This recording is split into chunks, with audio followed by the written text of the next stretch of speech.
दोस्तों, आज हम आपको सिखाएंगे कि ग्लूकोज का ओपन चेन स्ट्रक्चर है उसे हम साइक्लिक स्ट्रक्चर में कैसे चेंज करते हैं। लेकिन इस वीडियो को देखने से पहले हमने एक वीडियो बनाई है जिसमें ग्लूकोज, फ्रक्टोज, गैलेक्टोज और माइनोज के ओपन चेन स्ट्रक्चर को इजी तरीके से समझाने का प्रयास किया है। आप उसे देख लें, उसके बाद आप इसे समझें। तो हम शुरू करते हैं। पहले ग्लूकोज का ओपन चेन स्ट्रक्चर कैसे लिखा जाता है पहले वो समझ लेते हैं। तो ये आपका है C डबल बॉन्ड O और ये H, C C C, यानी ग्लूकोज में 6 कार्बन होते हैं जिसमें लास्ट कार्बन CH2OH होता है, फर्स्ट कार्बन एल्डिहाइडिक ग्रुप होता है। इसमें से हमने एक ट्रिक समझाई थी इसके पहले वाली वीडियो में जिसमें इनके कॉन्फ़िगरेशन को अच्छे तरीके से समझा है। इस ट्रिक में था हम दो मतलब HOH HOH इन दो का कॉन्फ़िगरेशन सेम साइड था। हम दो हमारे दो यहाँ से मैंने चेंज किया था तो यहाँ पर आ गया OH और इस साइड H। इसका डिटेल में पहले वाली वीडियो में दिया हुआ है और यहाँ आएगा H और OH। ये इस स्ट्रक्चर को समझने के लिए हमें कुछ और भी टर्म्स की आवश्यकता पड़ेगी। तो सबसे पहले हम कैपिटल D के बारे में समझ लेते हैं। कैपिटल D क्या है इधर देखते हैं। एक स्टैंडर्ड कंपाउंड लिया गया जिसका नाम है ग्लिसरैल्डिहाइड। अब ग्लिसरैल्डिहाइड में इस तरह कार्बन अरेंज्ड होते हैं, CH2OH यहाँ पर होता है। ग्लिसरैल्डिहाइड के दो फॉर्म आप रख सकते हैं, एक ऐसा रखेंगे और सेकंड फॉर्म आपको रखना है CH2OH, जिसमें से इस साइड होगा OH और यहाँ पर आएगा H। बॉटम कार्बन से नेक्स्ट कार्बन में OH यदि राइट साइड है तो हम इस तरह के कॉन्फ़िगरेशन को कैपिटल D कहते हैं। मतलब ये हो गया D ग्लिसरैल्डिहाइड। और इसी तरह यदि हम देखें OH इस कार्बन यानी बॉटम कार्बन के नेक्स्ट कार्बन में OH लेफ्ट साइड है तो इसे हम कहते हैं L ग्लिसरैल्डिहाइड। ये ध्यान रखना है आपको, यहाँ पर जो D और L लिखे गए हैं एल्डिहाइड, यहाँ पर जो लिखे गए हैं कैपिटल D लिखना है और कैपिटल L लिखना है। लेकिन आपने इसके पहले स्मॉल d और स्मॉल l भी कहीं पर पढ़ा होगा। तो स्मॉल d और स्मॉल l ये PPL के साथ इन कंपाउंड्स का बिहेव कैसा होता है इस पर डिपेंड करता है। तो वो हम अभी देखेंगे कि स्मॉल d और स्मॉल l क्या है। हमने यहाँ पर लिख दिया D। अब थोड़ा सा ये देखना है कि स्मॉल d और स्मॉल l क्या है। तो ऐसे कंपाउंड्स जो प्लेन पोलराइज्ड लाइट को क्लॉकवाइज डायरेक्शन में रोटेट करा देते हैं उन कंपाउंड्स को डेक्स्ट्रो रोटेटरी कहते हैं। उसको स्मॉल d लिखा जाता है। या तो स्मॉल d लिख सकते हैं या तो प्लस लिख सकते हैं, यानी ये एक प्रकार का d है। तो कैपिटल D और स्मॉल d में डिफरेंस इस बात का है। कैपिटल D आपने कहाँ से देखा, बॉटम कार्बन से नेक्स्ट कार्बन का जो कॉन्फ़िगरेशन है उसमें OH राइट साइड है तो आपने कैपिटल D रख दिया। लेकिन ये जो D रखा है या प्लस D को हम प्लस भी लिख सकते हैं, तो ये जो D और प्लस लिखा ये कहाँ से आया, तो इसका एक बिहेव होता है PPL के साथ। इसने प्लेन पोलराइज्ड लाइट को क्लॉकवाइज डायरेक्शन में रोटेट किया, इसलिए यहाँ पर हम इसको क्या लिखेंगे, प्लस लिखते हैं। अब इसका पूरा नेम होगा ओपन चेन स्ट्रक्चर में जो आपका ग्लूकोज रखा है तो पूरा नेम होगा D प्लस ग्लूकोज। हम इसको कन्वर्ट करने जा रहे हैं साइक्लिक स्ट्रक्चर में। साइक्लिक स्ट्रक्चर में कन्वर्ट करने के लिए हमें यहाँ से बॉन्ड ब्रेक करना पड़ेगा और जो ये कार्बन है 5th नंबर का कार्बन, इस कार्बन के OH से हाइड्रोजन को यहाँ से ले लेना है और ये हाइड्रोजन यहाँ पहुँचेगा ऑक्सीजन के पास। तो अब हम इसमें लिख सकते हैं C। जब हमने बॉन्ड ब्रेक कर रखा है तो यहाँ पर आ गया C, इस साइड आ गया H, O के साथ ये हाइड्रोजन को अरेंज कर देना है। आपने OH लिख दिया। अब इसके बाद आता है C, यहाँ पर है H, यहाँ OH। इसी तरह ये आपका आएगा OH और ये H, फिर इसके बाद आएगा H, ये OH, फिर आपने लिखा CH ये। अब ये जो ऑक्सीजन है H के जाने से ऑक्सीजन की एक वैलेंसी फ्री हो चुकी है।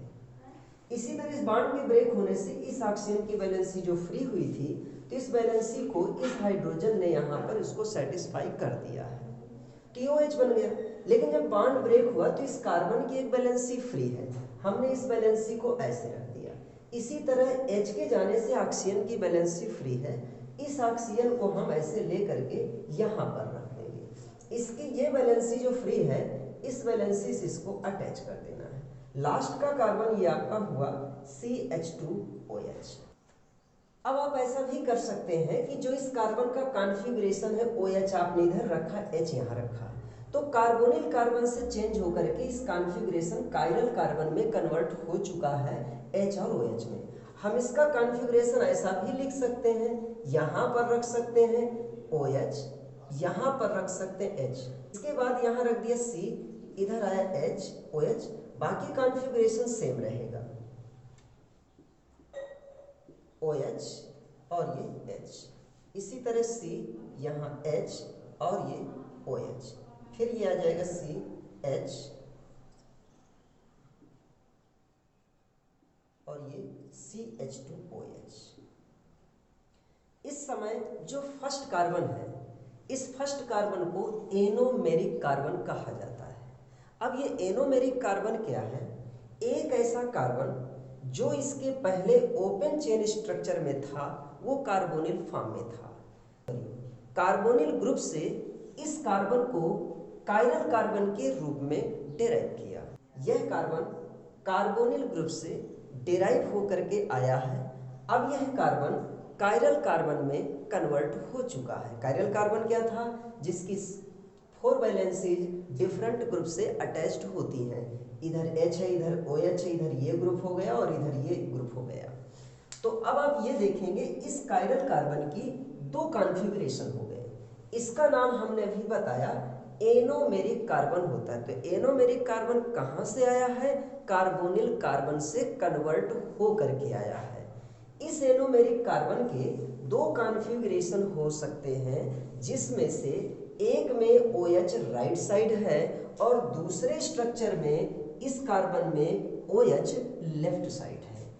इसी का कार्बन को या एनोमेरिक कार्बन को देख करके आप अल्फा और बीटा कॉन्फ़िगरेशन बता सकते हैं। कैसे? इस एनोमेरिक कार्बन में OH राइट साइड है तो आप इसे कहेंगे अल्फा। इस एनोमेरिक कार्बन में OH लेफ्ट साइड है तो आप इसके कॉन्फ़िगरेशन को कहेंगे बीटा। लेकिन इसके पहले इसका नाम क्या था? Capital D। तो कैपिटल D कहाँ से आया? तो आपको पता है कि बॉटम्ड कार्बन से नेक्स्ट कार्बन में जो पहले ओपन चेन स्ट्रक्चर में यह OH राइट साइड हुआ करता था, इसलिए हमने इसको कैपिटल D रखा। दूसरी बात, यहाँ पर हमें लिखना है प्लस। ये प्लस कहाँ से आया? इस प्लस का मतलब ये है कि यह PPL के साथ कैसा बिहेव रखता है? PPL को क्लॉकवाइज रोटेट कर देता है। ठीक बात आती इसकी। इस समय इस एनोमेरिक कार्बन में OH लेफ्ट साइड है तो आप इसे बीटा कहेंगे। लेकिन इसके पहले इसका नाम क्या था? यहाँ पर कैपिटल D लिखते थे और यहाँ पर लिखते थे प्लस, और ये लिखेंगे यहाँ ग्लूकोज। मतलब कि ग्लूकोज के 2 एनोमेरिक फॉर्म हैं, उनमें से एक अल्फा D ग्लूकोज और एक क्या हो जाएगा? Beta D glucose. ठीक इसी तरह अब हम फ्रक्टोज का साइक्लिक स्ट्रक्चर समझ लेते हैं कि conversion of open chain structure of fructose into cyclic structure, यानी हम फ्रक्टोज के ओपन चेन स्ट्रक्चर को साइक्लिक स्ट्रक्चर में कैसे कन्वर्ट करेंगे उसको देखते हैं। तो जैसे कि हमने ग्लूकोज का ओपन चेन स्ट्रक्चर अरेंज किया है, ठीक उसी तरह फ्रक्टोज का भी ओपन चेन स्ट्रक्चर अरेंज करेंगे। तो यहाँ पर हमने रख दिया C को, इसके बाद डबल बॉन्ड O, इसमें CH2OH ऊपर होता है, लेकिन अरेंजमेंट में इस बार हम CH2OH यहाँ रख देते हैं, जैसे कि ग्लूकोज में बनाया उस तरह अरेंज कर देते हैं। इसके बाद आता है यहाँ पर C, इसमें इस जगह पर CH2OH है, जबकि ग्लूकोज में यहाँ पर हमने H रखा था, बस इतना डिफरेंस होता है। CH2OH। इसके बाद जैसा कॉन्फ़िगरेशन ग्लूकोज में होता था कि हम यानी 2 बार OH का कॉन्फ़िगरेशन सेम साइड, हम 2 हमारे 2 वहां पर होता था, लेकिन हमने यहाँ पर रख दिया OH और फिर H। अगले के कॉन्फ़िगरेशन में ऐसी आवश्यकता नहीं पड़नी है। इसके भी कॉन्फ़िगरेशन को डिटेल समझने के लिए हमने पहले वाले वीडियो में बता रखा है, आप चाहे उसे पहले देख लें, फिर इसके बाद इसे समझें। अब हम क्या करते हैं, इसको भी समझें कि इसमें कैपिटल D क्या है या इसका नेम क्या है। वैसे आपको पता है कि ये फ्रक्टोज है। अब फ्रक्टोज किस टाइप का है, तो इसमें कैपिटल D लिखना है कि कैपिटल L लिखना है। तो ग्लिसरैल्डिहाइड से हमने कंपेयर किया, क्योंकि ग्लिसरैल्डिहाइड के बॉटम्ड कार्बन में नेक्स्ट कार्बन जो होता था OH राइट साइड होता था, तो आप उसे कैपिटल D कहते थे, और यदि OH लेफ्ट साइड होता था तो आप उसे कैपिटल L कहते थे। यहाँ पर देखते हैं कि बॉटम्ड कार्बन के नेक्स्ट कार्बन में OH कहाँ रखा है, राइट साइड रखा है, तो आप इसे कहेंगे कैपिटल D, यानी ये हो गया डी फ्रक्टोज। अब बात ये आती है कि यह आपका डेक्स्ट्रो रोटेटरी है कि लीवो रोटेटरी है। तो जिस तरह ग्लूकोज में आपने पढ़ा था कि यह PPL को क्लॉकवाइज डायरेक्शन में रोटेट करता है, लेकिन जो फ्रक्टोज है यह PPL को एंटी क्लॉकवाइज, PPL मतलब plane polarised light, plane polarised light को एंटी क्लॉकवाइज डायरेक्शन में रोटेट करता है, जिससे इसे आप कहेंगे लीवो रोटेटरी। लीवो रोटेटरी को आप माइनस के द्वारा रिप्रेजेंट कर सकते हैं और इसे स्मॉल l भी कहते हैं। तो L स्मॉल l अलग है, कैपिटल L अलग है, यानी कैपिटल D और कैपिटल L को ग्लिसरैल्डिहाइड से कंपेयर किया जाता है और स्मॉल l जो होता है PPL के द्वारा रखा जाता है। चलिए अब इसको ओपन चेन स्ट्रक्चर को साइक्लिक स्ट्रक्चर में कन्वर्ट करते हैं। इसका ये 5th नंबर के कार्बन का जैसे कि आपने ग्लूकोज में किया है, वैसे यहाँ से लेकर के इसके पास आएंगे और इस बॉन्ड को यहाँ से ब्रेक कर देंगे। इसको आपने ऐसे अरेंज कर दिया, यहाँ लिख दिया C, ये हो गया O। अब ये O के साथ ये हाइड्रोजन पहुंच गया, इसको आपने रखा OH, ये हुआ आपका CH2OH। C यहाँ जाएगा OH, इसी तरह C यहाँ जाएगा H, ये हो जाएगा OH, फिर C, ये H। अब इसके बाद ये जो जैसे कि आपने बॉन्ड ब्रेक किया तो एक वैलेंस इसकी फ्री हो गई और H के जाने से एक वैलेंसी ऑक्सीजन की फ्री हो गई। इस ऑक्सीजन को हमने यहाँ रख दिया, इस वैलेंसी से इसकी फ्री वैलेंसी को ऐड कर दिया और ये यहाँ पर ये रख दिया। इसके बाद यह है आपका CH2OH। इस बार हम इस कार्बन को देखते हैं, ये कार्बन कार्बोनिल ग्रुप से डिराइव होकर के आया है। यह कार्बन भी एनोमेरिक कार्बन कहलाएगा। अब आप कहेंगे हमने इसके पहले भी एनोमेरिक कार्बन बताया था, बिल्कुल सही है। वहाँ ग्लूकोज में जो एनोमेरिक कार्बन होता था फर्स्ट कार्बन होता था, जबकि यहाँ फ्रक्टोज में एनोमेरिक कार्बन सेकंड नंबर का है, 1 2 2, ये जैसे 1 2 सेकंड नंबर का जो कार्बन है वो एनोमेरिक कार्बन होता है। तो ध्यान रखना है कि ग्लूकोज में फर्स्ट नंबर का कार्बन एनोमेरिक कार्बन होता है और फ्रक्टोज में सेकंड नंबर का कार्बन एनोमेरिक कार्बन होता है। अल्फा और बीटा कॉन्फ़िगरेशन आप कहाँ पर देखते हैं, जिस कार्बन को एनोमेरिक कार्बन कहते हैं। तो एनोमेरिक कार्बन है, इसका आप कॉन्फ़िगरेशन देखिए। इस एनोमेरिक कार्बन में OH कहाँ है, राइट साइड है, इसलिए आप इसको कहेंगे अल्फा। हम एक कॉन्फ़िगरेशन इसका और बना लेते हैं, इसमें एनोमेरिक कार्बन में OH इस साइड भी हो सकता है, ये आपका CH2H। एनोमेरिक कार्बन को एनोमेरिक सेंटर भी कह सकते हैं। ये हो गया आपका H और ये OH, इसी तरह CH और ये CH2OH। ये ऑक्सीजन आपने इसी तरह अरेंज कर दिया। अब आप देखिए इस एनोमेरिक कार्बन में OH लेफ्ट साइड है, तो यदि लेफ्ट साइड है तो आप इसे बीटा कॉन्फ़िगरेशन करेंगे, इसमें OH राइट साइड है तो आप इसे अल्फा कॉन्फ़िगरेशन करेंगे।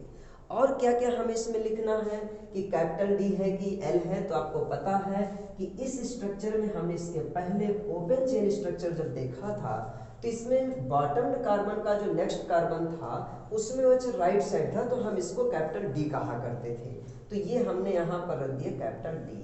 फिर इसके बाद ये कैसा है, PPL के साथ इसका बिहेव कैसा है, तो हमने पहले ही पढ़ा था कि PPL के साथ इसका जो बिहेव है यह PPL को एंटी क्लॉकवाइज रोटेट कराता है, इसलिए आप इसे लीबो रोटेटरी कहते हैं। तो बाकी चीज पहले जैसे ही होंगी, लेकिन यहाँ अल्फा बीटा ही चेंज होगा जब हम साइक्लिक स्ट्रक्चर में आएंगे। तो हमने अल्फा यहाँ रख दिया, D रख दिया माइनस, और ये होगा माइनस मतलब लीबो रोटेटरी, और ये हो गया फ्रैक्टोज। ठीक इसी तरह यहाँ पर क्या है बीटा, और यहाँ लिखेंगे कैपिटल D और फिर यहाँ माइनस, और इसे कहेंगे फ्रैक्टोज। तो ये हुए फ्रैक्टोज के दो एनोमेरिक फॉर्म, जिनमें से आपने कहा alpha D minus fructose, beta D minus fructose. अब हम नेक्स्ट वीडियो में जो ग्लूकोज और फ्रैक्टोज है इनके हमने साइक्लिक स्ट्रक्चर बनाए हैं, इनको हम हावर्थ स्ट्रक्चर में कन्वर्ट करके बताएंगे। तो नेक्स्ट वीडियो में आप हावर्थ स्ट्रक्चर के बारे में समझिए।